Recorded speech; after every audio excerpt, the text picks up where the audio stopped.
من فيض مولانا الغفور قرآن رب العالمين جاء لنا نبراس نور فيه السعادة واليقين أسمى المعاني في السطور نسمو بها دنيا ودين نلقى الشفاعة في النشور بدلائل النور المبين في حفظه تحلو الأمور ما خاب من يرجو المعين نلقى الشفاعة في النشور بدلائل النور المبين بدلائل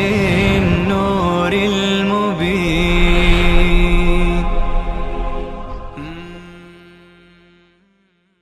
أعوذ بالله من الشيطان الرجيم. بسم الله الرحمن الرحيم.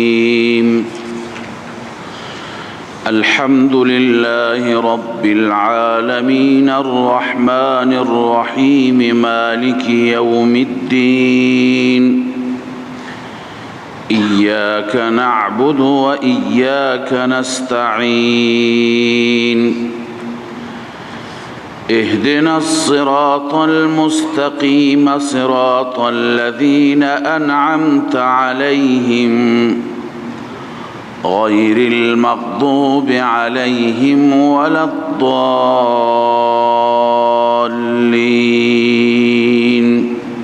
آمين. صدق الله العظيم.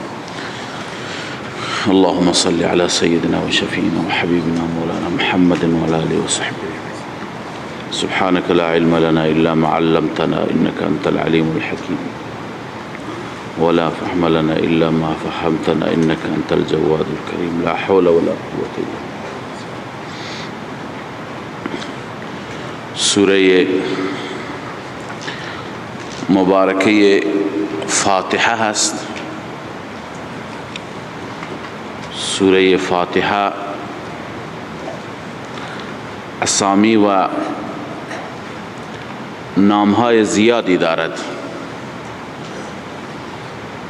علاوه از اینکه سوره فاتحه بهش میگویند ام الکتاب یا ام القرآن هم به این سوره گفته میشه.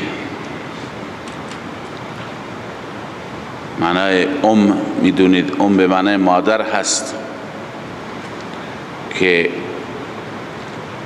مفهوم و مراد اینجا اینه که خلاصه کل قرآن مجید هست و لب لباب کل قرآن مجید هست و مغز کل قرآن مجید هست.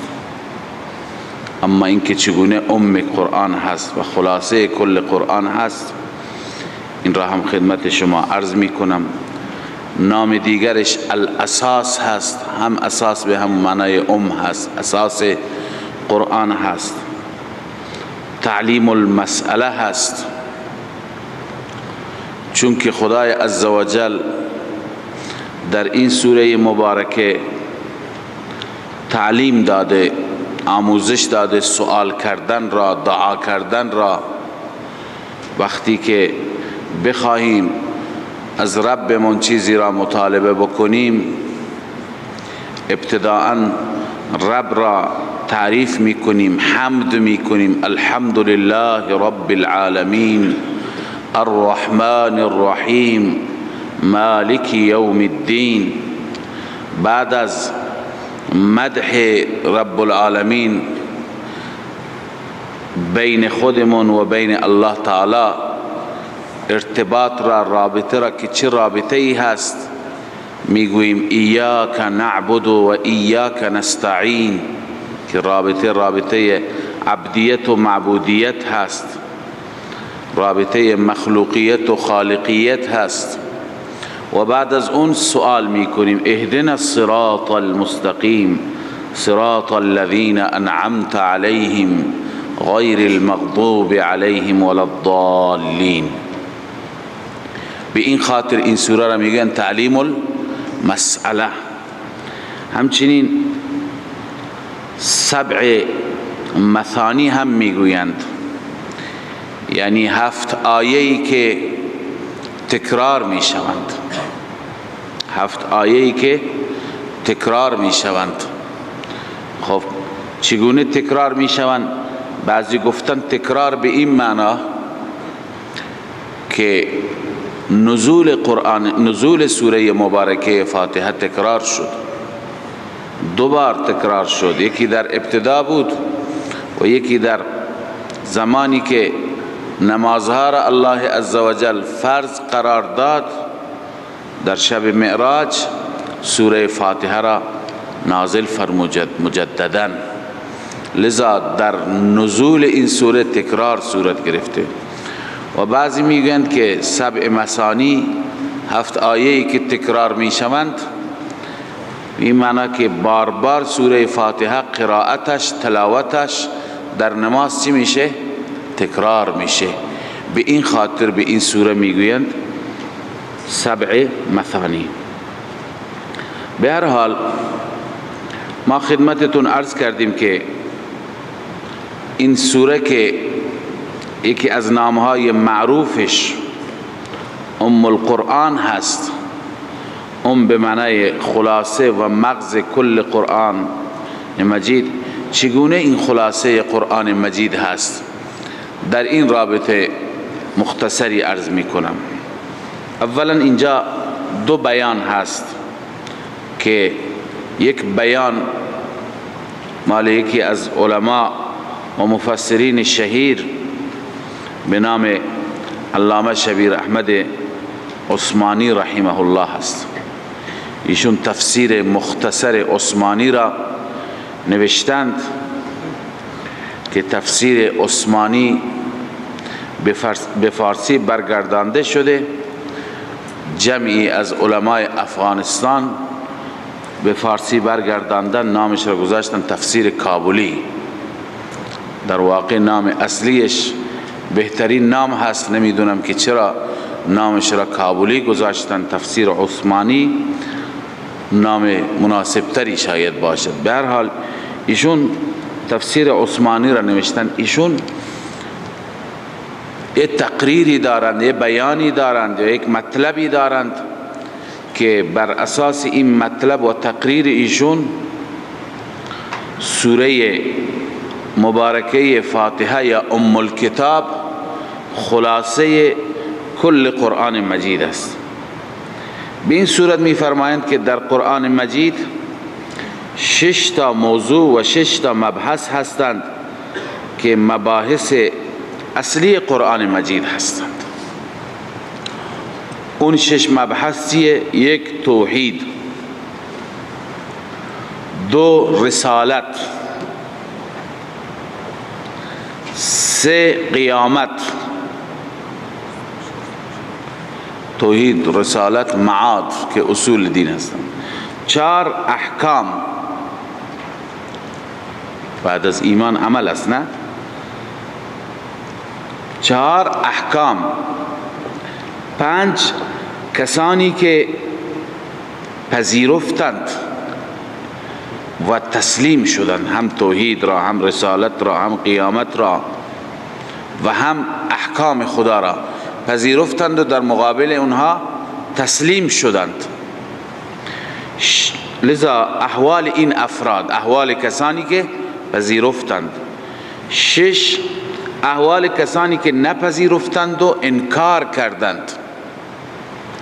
احوال کسانی که نپذیرفتند و انکار کردند. خب این 6 موضوع در قرآن مجید به صورت برجسته تر بیان شده: توحید، رسالت، قیامت، احکام، کسانی که مدعا را پذیرفتند و تسلیم شدند، و 6 کسانی که مدعا را نپذیرفتند انکار کردند. ایشون می‌فرمایند این مضامین 6 گانه به صورت اجمال و مختصر در فاتحه گنجانده شده. در فاتحه وجود دارند. چنانچه میفرماید الحمد لله رب العالمین الرحمن الرحیم مالک یوم الدین، تا مالک یوم الدین الحمد لله رب العالمین الرحمن الرحیم. اینجا توحید است. اینجا چیه؟ توحید است. اما توحید چگونه در این آیات هست؟ وقتی که به تفسیر قرآن مجید، به تفسیر سوره مبارکه فاتحه بپردازیم خدمت شما عرض میکنم.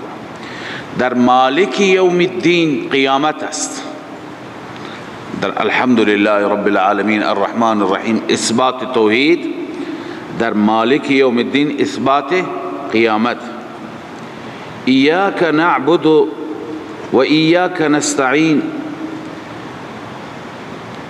و اهدنا الصراط المستقیم. در ایاک نعبد بیان احکام هست. چرا؟ چون که نعبد اشاره هست به طرف تمام طرق عبادت، تمام عبادت ها را پروردگار برای تو انجام می دهیم. پس احکام همینه. بله. و همچنین اهدنا الصراط المستقیم، در صراط المستقیم هم اشاره به احکام و بیان احکام است. لذا ایاک نعبد و اهدنا الصراط المستقیم در اینجا چی؟ بیان احکام هست. در صراط الذین انعمت علیهم، در اینجا دو مطلب بیان شده، هم رسالت است و هم احوال کسانی که پذیرفتند. هم رسالت است صراط الذین انعمت علیهم و هم احوال کسانی که پذیرفتند. خب در آیات گذشته سه مطلب بیان شد: توحید، قیامت، احکام. رسالت در صراط الذین انعمت علیهم هست. چرا؟ چون منعم علیهم چند گروه هستند؟ 4 گروه. در رأس منعم علیهم کیا هستند؟ انبیا هستند، نبیین هستند. اولئک الذین انعم الله علیهم من النبیین والصدیقین والشهداء والصالحین. پس در رأس منعم علیهم میبینیم که انبیا هستند. لذا در انعمت علیهم از اینجا هم بیان رسالت هست و هم صراط الذین انعمت علیهم. خدمتتون عرض کنم که بیان چی هست؟ کسانی که پذیرفتند، تسلیم شدند. اینها کسانی هستند که نعمتهای خدا بر آنان است. اون افراد چند گروهند؟ من النبیین والصدیقین والشهداء والصالحین. پس این 5 مطلب بیان شدند. غیر المغضوب علیهم ولا الضالین. در این آیه شریفه بیان احوال کسانی که نپذیرفتند مدعا را و انکار کردند. چی کردند؟ انکار کردند. غیر المغضوب علیهم ولا الضالین. پس این 6 مضمون، 6 مبحث که در کل قرآن مجید هستند، اینها در سوره فاتحه چی شدند؟ ذکر شدند، در سوره فاتحه آمدند. به این صورت سوره فاتحه ام الکتاب است، یعنی خلاصه تمام قرآن مجید. تمام مطالبی که در قرآن مجید به صورت اساسی از اونها بحث شده در اینها هستند. این بیان علامه شبیر احمد عثمانی رحمه الله بود که میفرماید خلاصه کل قرآن مجید در کجا گنجانده شده؟ سوره فاتحه. بیان دوم از شیخ ما مولانا حسین علی رحمه الله است. ایشون بحثی دارند و از طریق دیگر و به صورت دیگر اثبات می کنند که مباحث چهارگانه قرآن مجید در سوره مبارکه فاتحه و ام الکتاب به هر حال خلاصه شده. اما تقریر و بیانی که ایشون دارد در واقع این توضیحی هست که امام ربانی مجدد الفسانی از سیدنا علی کرم الله وجهه نقل می کند. یعنی این بیان به سیدنا علی رضی الله تعالی عنه هم می رسد. اون اینه که ببینید خلاصه کل قرآن مجید سوره فاتحه هست. به چه دلیل؟ به این دلیل که قرآن به اعتبار مضامین بر 4 بخش تقسیم میشه. اول از الحمدلله رب العالمین شروع میشه تا پایان سوره مائده، تا پایان سوره مائده. بخش دوم قرآن مجید هر 4 بخش با الحمدلله آغاز میشه، هر 4 بخش با الحمدلله آغاز میشه. بخش دوم از اول سوره انعام که شروع میشه الحمدلله الذی له ما فی السماوات و ما فی الارض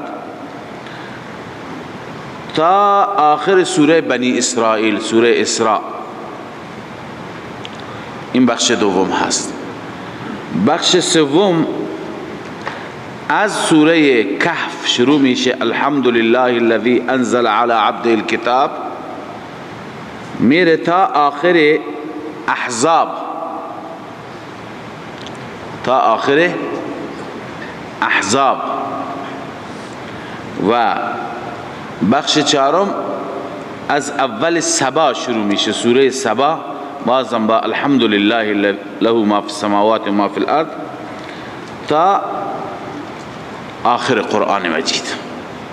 پس قرآن کل قرآن مطالبش مضامینش 4 بخش هستند. بخش اول از سوره فاتحه تا آخر مائده، بخش دوم از انعام تا آخر بنی اسرائیل، بخش سوم از اول کهف تا آخر احزاب، بخش چهارم از اول سبا تا آخر قرآن مجید. در بخش اول که تا پایان سوره مائده است بحث عمده و اساسی و اصلی و محوری خالقیت است، بیان خالقیت الله عزوجل. خلاصه این بخش این است که آفریننده تمام عالم فقط و فقط الله عزوجل است.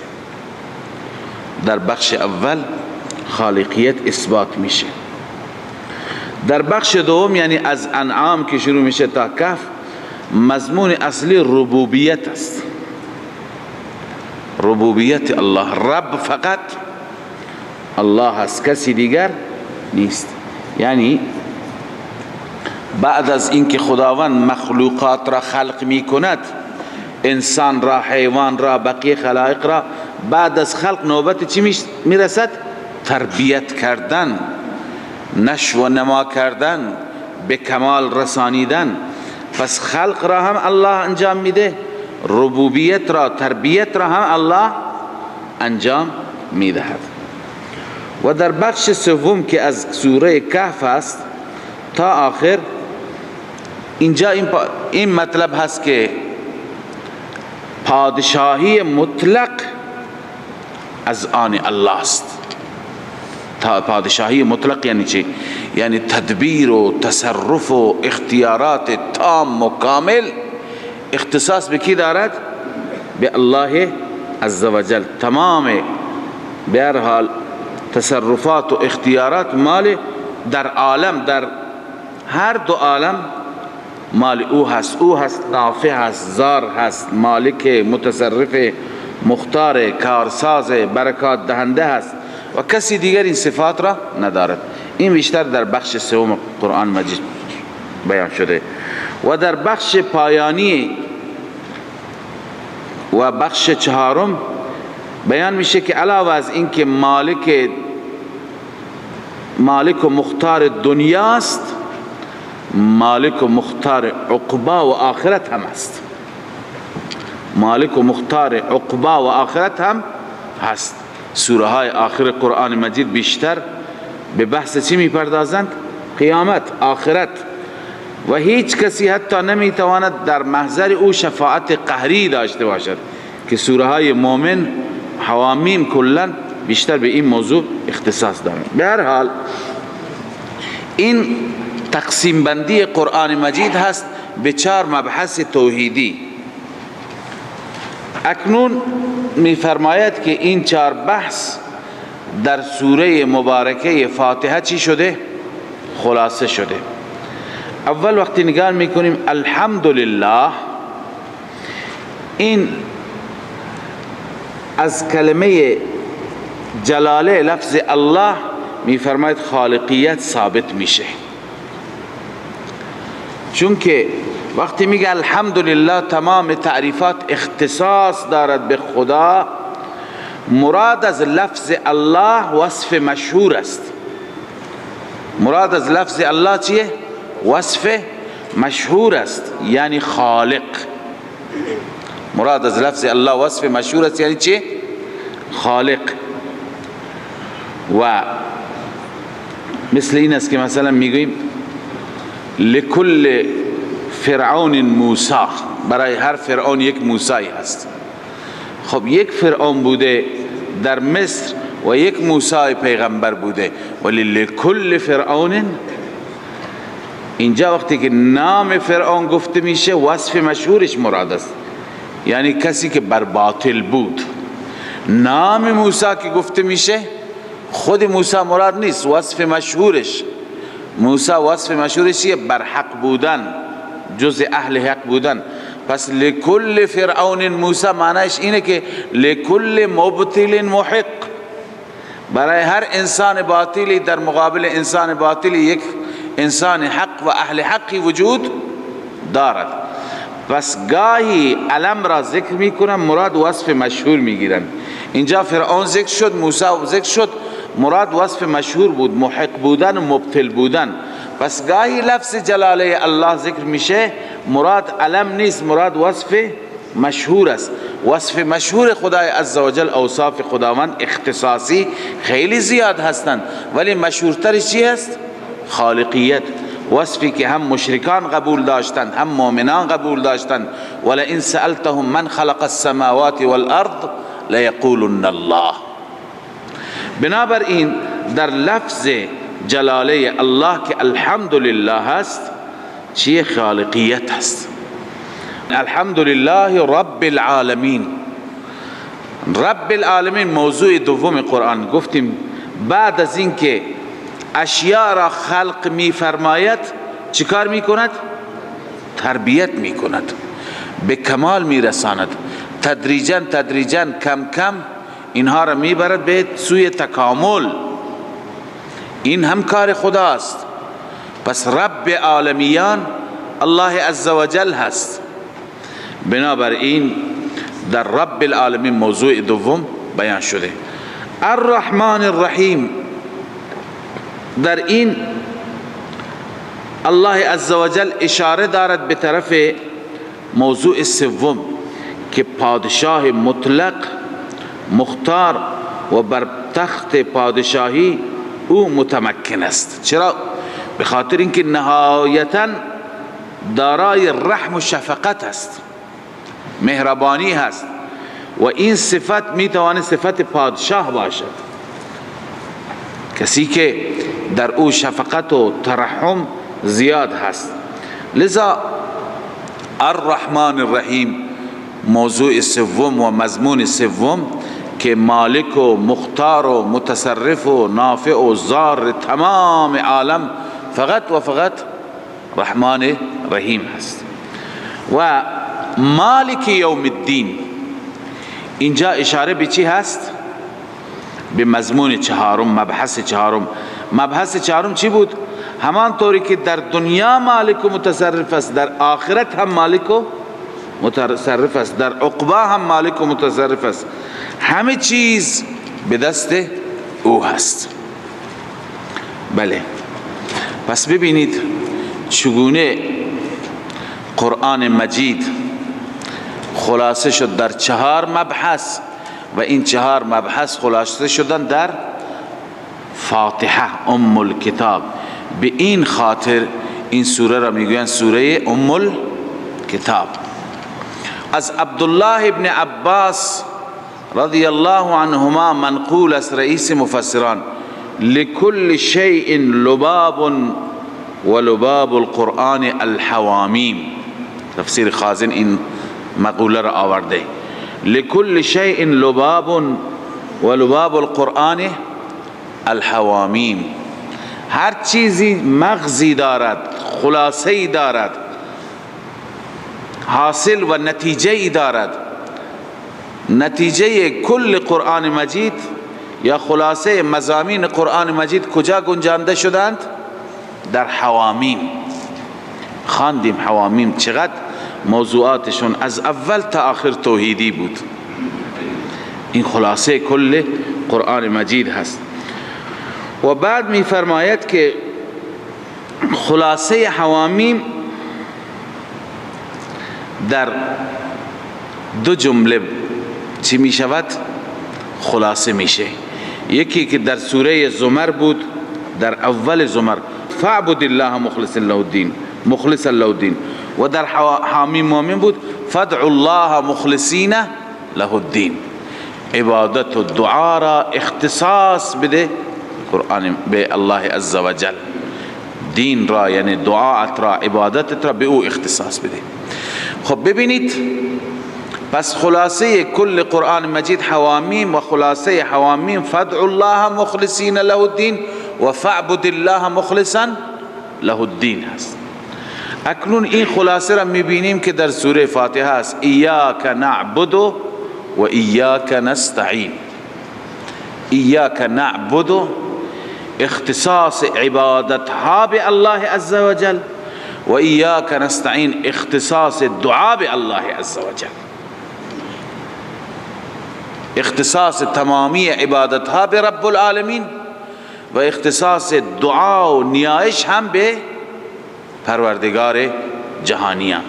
التفات فرمودید که خلاصه قرآن مجید حوامیم، خلاصه حوامیم فادع الله و فاعبد الله، و خلاصه اونها در سوره فاتحه ایاک نعبد و ایاک نستعین. پس اون لباب القرآن هست حوامیم و این ام الکتاب هست و ام القرآن هست. بعض گفتند که نکته این بیان کردند که خلاصه قرآن مجید در فاتحه هست و خلاصه اون در ایاک نعبد و ایاک نستعین و خلاصه اون در بسم الله و خلاصهش باز در باء بسم الله، چون که باء بسم الله معنی چی هست؟ استعینوا بسم الله. استعینوا با متعلق استعینوا و ایاک نستعین همون شد. خب بسم الله الرحمن الرحیم الحمد لله رب العالمین. الله عز و جل آغاز فرمود این کتاب مجید را با نام نامی و اسم گرامی خودش و صفات مقدس و والای خودش. بسم الله الرحمن الرحیم این سنتی هست که در اسلام مشروع شد. قبلا بود بسمک اللهم هم بود، بسم اللات والعزى هم بود، اما بسم الله الرحمن الرحیم شعار اسلامی ما هست. هر کاری را بیا بسم الله آغاز بکنیم. کل امر ذی بال لم یبدأ ببسم الله فهو اقطع. هر کار ذی شأنی که دارای جایگاه و منزلت هست با نام خدا آغاز نشه، با بسم الله آغاز نشه، اون کار بی برکت میماند، دم بریده و ناقص میماند. بله. بسم الله الرحمن الرحیم الحمد لله رب العالمین. الحمد لله بعضی گفتند ابتداش قولو چی هست؟ مقدر است، چون که یک نامی از نامهای این سوره چی بود؟ تعلیم المسئله. تعلیم المسئله وقتی که باشد گویا سوال را به ما خدا تعلیم میده و آموزش میده. پس قولوا الحمد لله رب العالمین. اما بحث میکنیم روی الف لام، گرچه یک بار بحث کردیم ولی خب این بحثش مهم است، این را شما بدانید. الف لام از نظر عموم مفسران الف لام استغراقی هست. الف لام استغراقی وقتی که باشد،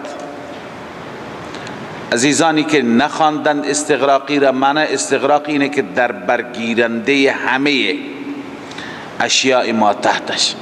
پس وقتی که بر حمد الف لام استغراقی آمده، معنیش اینه که تمام حمد در برگیرنده تمام حمدها میشه، تمام تعریفات میشه، تمام محامد و صفات میشه. همه این محامد، همه این صفات اختصاص دارن به الله، اختصاص دارن به الله. خب همه حمدها، همه تعریفات مال خدای تعالی هستند. اینجا اعتراضی وارد میشه که وقتی که همه حمد، همه تعریف مال خداند، خب خیلی ما از تعریفات را میبینیم که در مخلوقات هم یافته میشود، در مخلوقات هم یافته میشه. مثلا صفات رسول الله صلی الله علیه و سلم را که بنده خداست، بعضی از صفاتش رؤوف الرحیم هست، در قرآن کریم آمده و بالمؤمنین رؤوف الرحیم. بعضی از صفاتش سراجا منیر هست، انا ارسلناک بالحق شاهدا و مبشرا و نذیرا. اینجا بشیر و نذیر آمده، جای دیگه بشیر و نذیر آمده، اینجا و مبشرا و نذیرا. و داعیا الی الله باذنه و سراجا منیرا. خب ببین، بشیر هست، نذیر هست، سراج منیر هست. این که رسول الله صلی الله علیه و سلم. اینها صفاتی هستند که در قرآن نسبت به رسول الله چیه؟ وجود داره. نسبت به بقیه انسان ها، بقیه انسان ها هم صفات خوبی میتوانند داشته باشند. مثلا نسبت به یک انسان میتوانیم بگیم سخاوت دارد، جواد هست، ذی جود هست، جود دارد. نسبت به یک انسانی وقتی که رحمش بالا هست، شفقتش بالا هست، میگیم رحیم هست، دلش رحیم هست. خب این صفات هم در مخلوق دیده میشه، هم در خالق دیده میشه. شما گفتید همه صفات اختصاص دارد به خالق، در حالی که این صفات را میبینیم در مخلوق هم هستند. متوجه شدید؟ پاسخ میدهند کسانی که معتقدند الف لام چی هست؟ استغراقی هست. میگویند که خب فرق میکند، این صفات در مخلوق عارضی هستند. این صفات در مخلوق چی هستند؟ عارضی هستند، یعنی با موت چی میشوند؟ فنا میشوند. وقتی که مخلوق میمیرد صفاتش هم میمیرد، با موت صفات هم فنا میشوند و از بین میروند. لذا اما در الله عزوجل این صفات چی هستند؟ دائمی هستند، یعنی همیشه بوده و همیشه خواهد ماند. مثلا خداوند عزوجل رحمان هست، رحیم هست، همیشه رحمان بوده و همیشه خواهد ماند. به هر حال این پاسخی هست که عموم مفسران ذکر میکنن بر این که الف لام چی هست؟ استغراقی هست. به هر حال دیدید که از قیل و قال خالی نیست، از اشکال خالی نیست این تفسیر. روی این هست که شیخ ما حسین علی رحمه الله می فرماید که این الف لام استغراقی نیست، یعنی همه صفات را در بر نمی گیرد. خب خیلی صفات هستند که اصلا مناسب نیست انسان اون صفات را برای خدای عزوجل ذکر کند. مثلا من قبلا گفتم صفاتی که ما انسان ها داریم، فلانی خوش قیافه هست، زیبا هست، قد و قواره خوبی دارد. خب اینا صفاتی هستند که ما در دنیا از اونها تعریف میکنیم.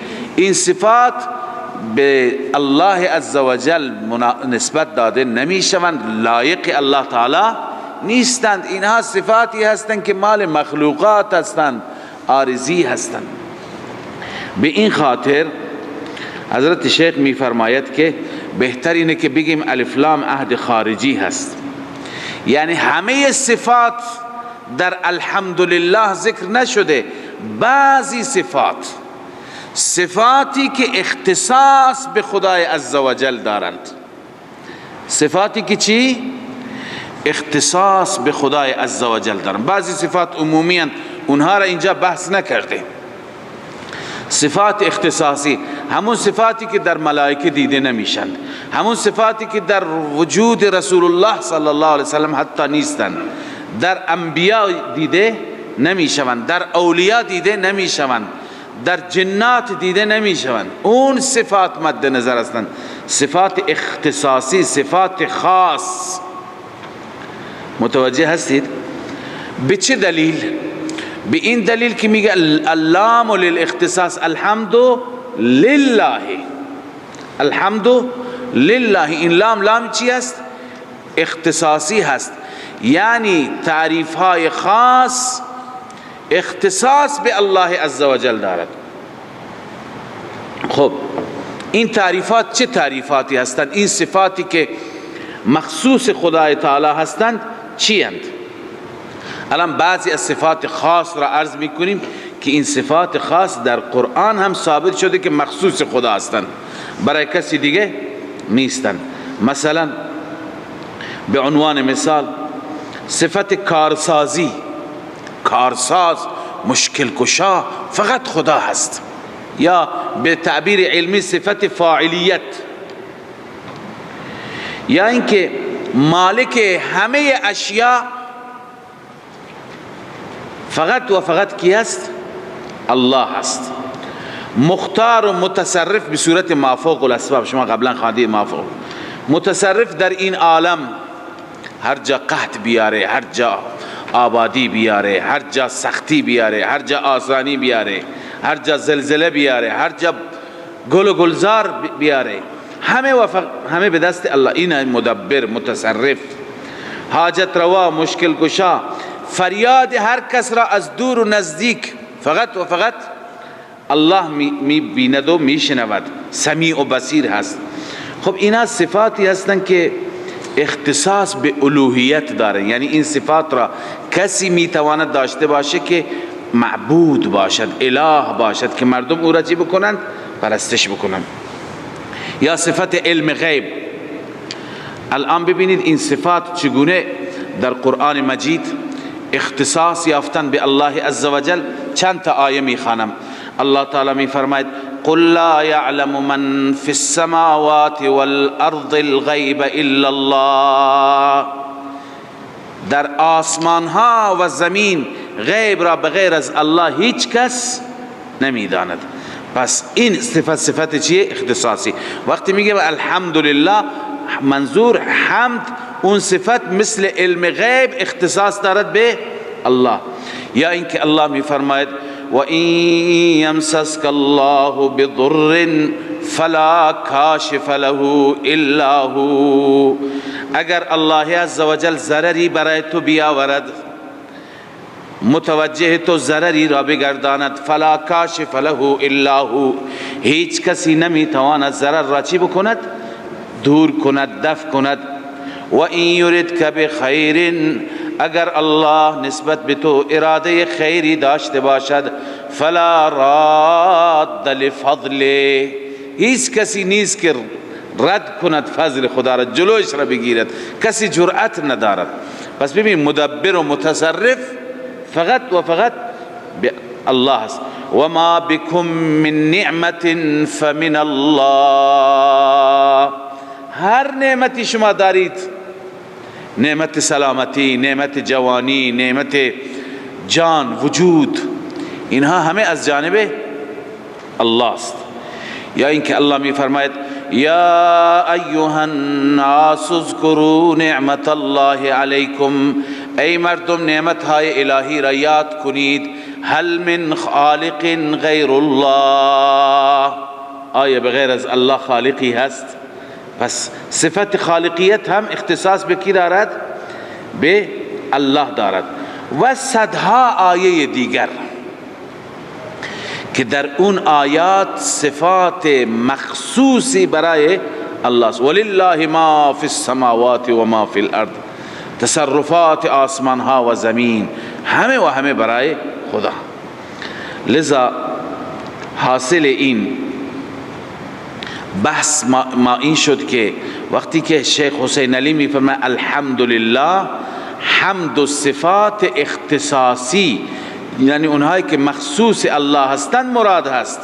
صفت خالقیت، صفت مالکیت، صفت رازقیت، سمیع و بصیر بودن، حاضر و ناظر بودن، مشکل گشا، حاجت روا، عالم الغیب، این صفاتی هستند لله، اختصاص دارند به الله عزوجل.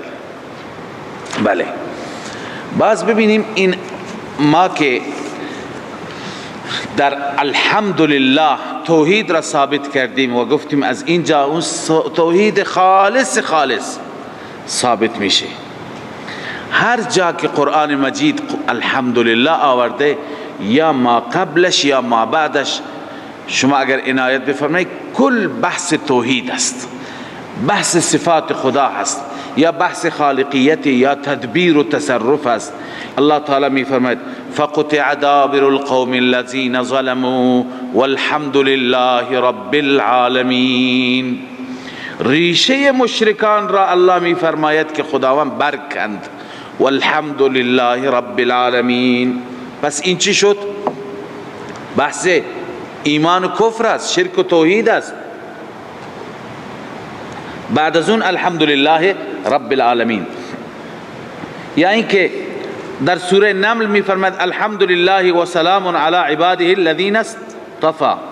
یا در جای دیگه می فرماید انا دمرناهم و قوم اجمعین و انجینا الذین آمنوا و كانوا یتقون الی آخره.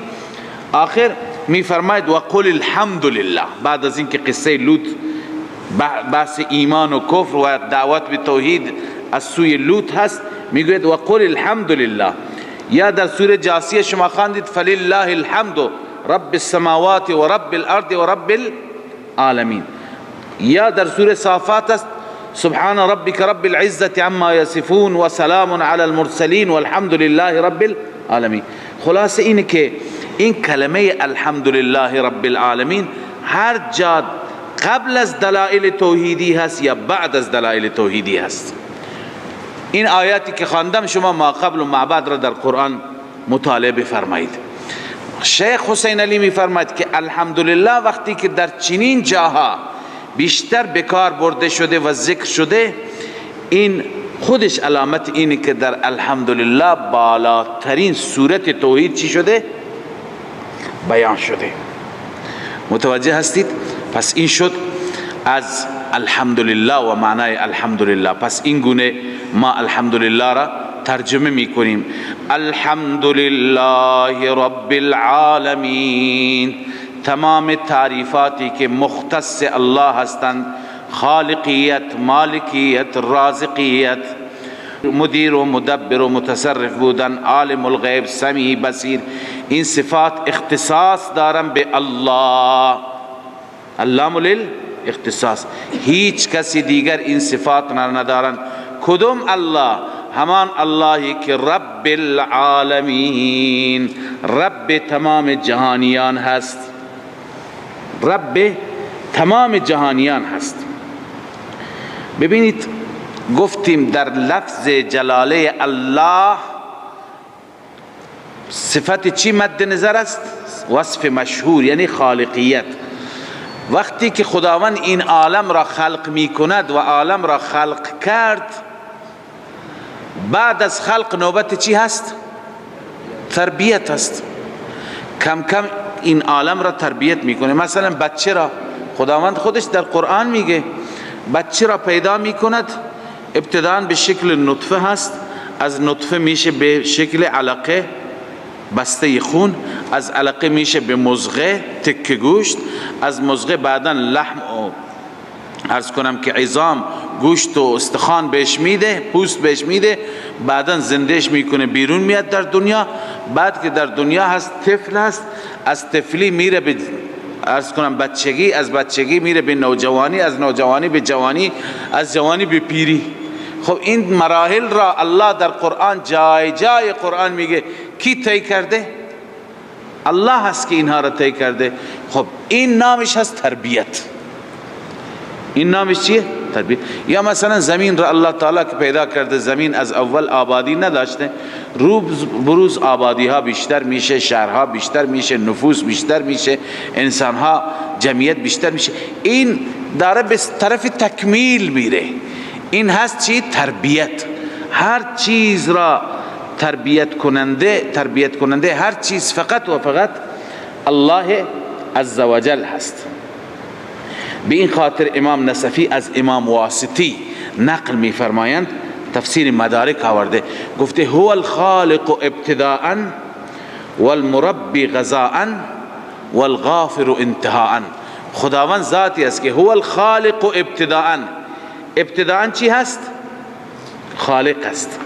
ابتداء هر چیز را اول خلق می کند. والمربی غذاء، بعدا تربیتش میکنه، غذایش را فراهم میکنه تا این رشد بکنه، حیوانات را، پرندگان را، چرندگان را، خزندگان را، همه را، نه اینکه فقط انسان را. اینقدر مخلوق دارد در دریاها، زیر زمین، در کوهها، در بیابانها، در جنگلها، همه را الله عزوجل. پس اینها را مربیشان هست غذاء والغافر انتهاء. انشاءالله انتهاء بنده خودش را هم چی میکند؟ مغفرت میکند. و هو اسم الله الاعظم. حتی امام واسطی معتقد است که این رب العالمین اسم اعظم است. شما شنیدید که کسی اسم اعظم را ببرد و دعا بکند، خداوند دعایش را چی میکند؟ مستجاب میکند. لذا خب درباره اسم اعظم اختلاف است، کسی به صورت قطع نمیداند، ولی ایشون میفرماید اسم اعظم رب العالمین است. یعنی هر وقتی که دعا کردی بگو ای رب العالمین، یا رب العالمین. پس چون که همه مراحل تکمیل در این رب العالمین چی هست؟ گنجانده شده. خب اکنون اول عالمین را، عالم را من تعریف بکنم، بعدا تربیت را از روی قرآن عرض می کنم چگونه اشیاء را خداوند تربیت می کند. خب عالمین جمع عالم هست. عالم صیغه اسم آله هست. میدونید اسم آله را دیگه میگن اون چیزی که به وسیله او شناخته میشه. الان خدای عزوجل را ما به وسیله چی میشناسیم؟ به وسیله این عالم میشناسیم. العالم ما یعلم به، یعنی هر آن چیزی که از اون چیز به وجود خالق شما پی ببرید. مثلا شما میرید کوه را میبینید، عجب چنان محکم به مثل میخ کوبیده شده که زمین تکان نخورد. اون طرفتر میرید دریا را میبینی، اون طرفتر میبینید دشت و جنگل را میبینی، خورشید را میبینی چه نظام منظمی دارد، هر روز وظیفه انجام میده، از صبح تا غروب تمام دنیا را روشن میکنه، بعد شب بیاد. همیشه یک نظامی هست، مثل چرخ آهسته آهسته چی میکنه؟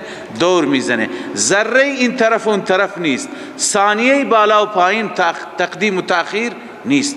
شما از همه اینها پی میبرید به وجود الله. شما میگید اینا خود به خود به صورت خودکار که نمیشه، یک قدرتی هست که داره اینها را چی میکند؟ چرخ میده، میگرداند، دستور میده. پس اینهایی که شما به وسیله اینها به وجود خدای عزوجل پی میبرید، اینها را میگن عالم و خدا را میگن رب العالمین. متوجه هستید؟ یا مثلا حیوانات را، نباتات را. لذا امام نصفی میفرماید والعالم کل ما علم به الخالق. عالم به چی میگویند؟ هر چیزی که وسیله شناخت خالق باشد. هر چیزی که وسیله شناخت خالق باشد. من الاجسام، چه جسم باشند، والجواهر، چه جوهر باشه، والاعراض، چه اعراض باشند. اعراض مثلا اعراض رنگ ها هستند و سردی و گرمی هست. او کل موجود سوى الله، یا هر موجودی غیر از الله عالم است.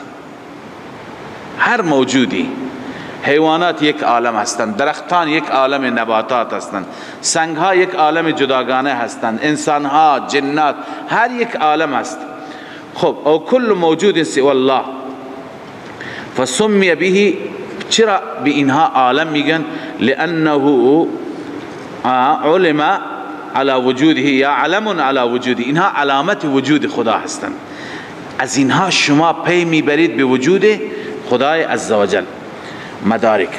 خب اکنون من نظام ربوبیت را برای شما از قرآن عرض می کنم. قرآن میگه الحمدلله رب العالمین، خداوند رب عالمیان هست. خداوند رب عالمیان هست. چگونه رب هست؟ چگونه عالم را تربیت می کند؟ چگونه از تدریج، از کم کم برش به بالا؟ الله تعالی درباره انسان جایی در قرآن می فرماید الله الذي خلقكم من ضعف، الله عزوجل شما را پیدا فرمود از ضعف، یعنی ابتداء در وجود شما چی هست؟ ضعف هست، ضعیف. ثم جعل من بعد ضعف قوه، بچه که هستید ضعف هست، نه انسان ضعیفه. الان تربیت را ببین، پرورش را ببین. ثم جعل من بعد ضعف قوه، سپس بعد از ضعف قوه هست. ابتدا حتی نمیتونی بشینی، تا که میشینی میفتی، آخر میشینی کم کم قوت، نمیتونی که 4 دست و پا راه بری، آخر اینه یاد میگیری، آخر راه رفتن را بلد نیستی، آخر هر جا که راه میری میفتی، نه آخر یاد میگیری. بالاخره انسان کم کم قوی میشه، نیرومند میشه، میره بالاتر. ثم جعل من بعد ضعف قوه، بعد از این ضعیفی قوی میشه. ثم جعل من بعد قوة ضعفا، دوباره بعد از این که قوی شد کم کم میاد ضعیف میشه، پیر میشه. نه پیر میشه، آخر حتی نمیتونه بیسته، یک عصای میگیره که با کمک او راه بره، با کمک او بیسته. پس ببینید یخلق ما یشاء، هر چیزی که دلش بخواهد خلق میکنند. این تدریج هست. یا همچنین آسمان ها و زمین را الله تعالی میفرماید همینطور من تدریجا خلق کردم. چند روز خلق آسمان ها و زمین طول کشید؟ 6 روز. خلق السماوات والارض فی 6 ایام. یا اینجا میفرماید خلق السماوات والارض بالحق وصوركم فاحسن صوركم، آسمان ها و زمین را پیدا کرد به حق و همچنین شما را صورت داد، شما را زیبایی داد، شما را چی داد؟ زیبایی چهره داد. فاحسن صوركم، چه زیبا آفرید صورت های شما را. اینها تمام تربیت است.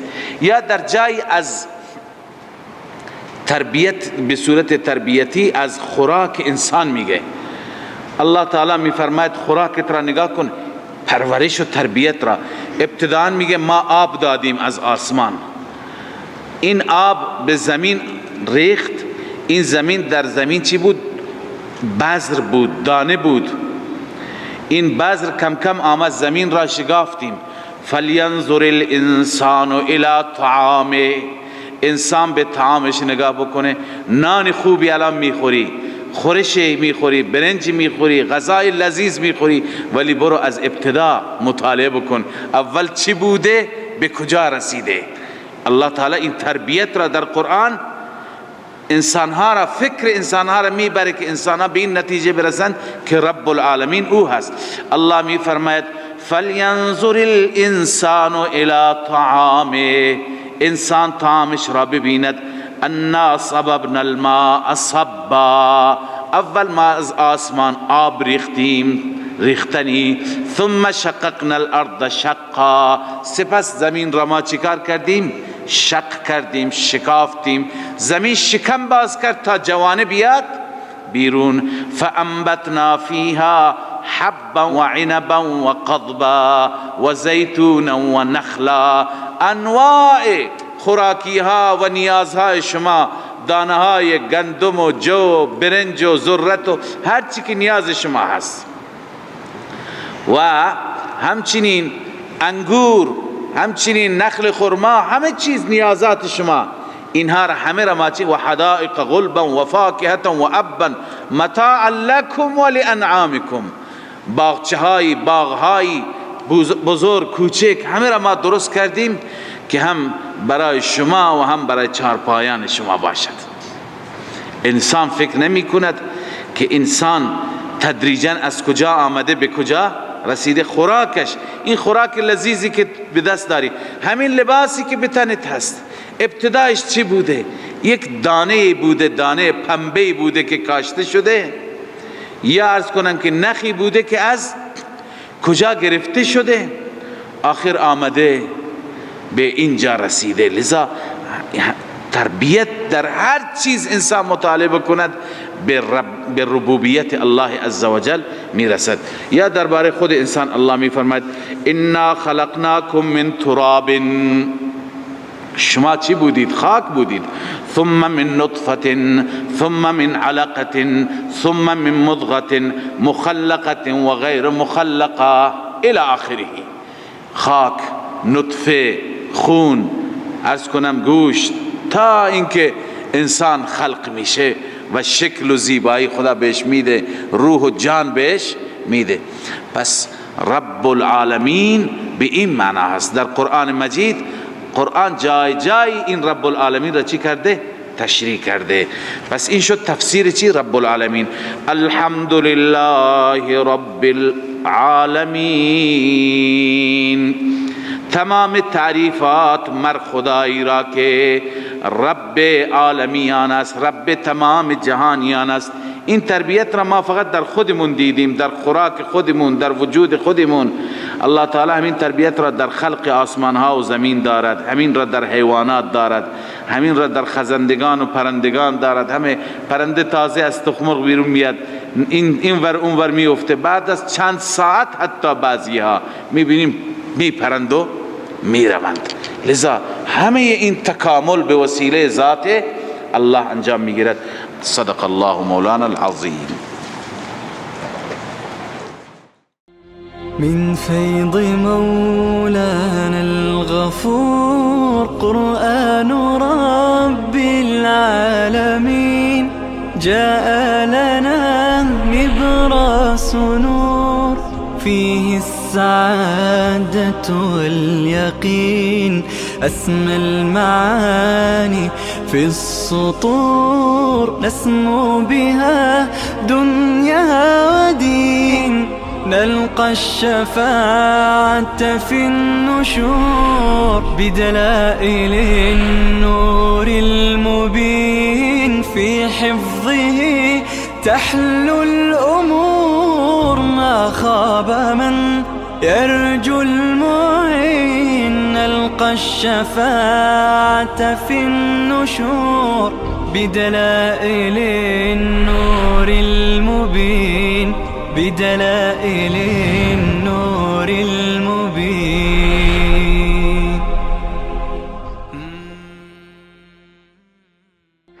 من فيض مولانا الغفور قرآن رب العالمين، جاء لنا نبراس نور فيه السعادة واليقين.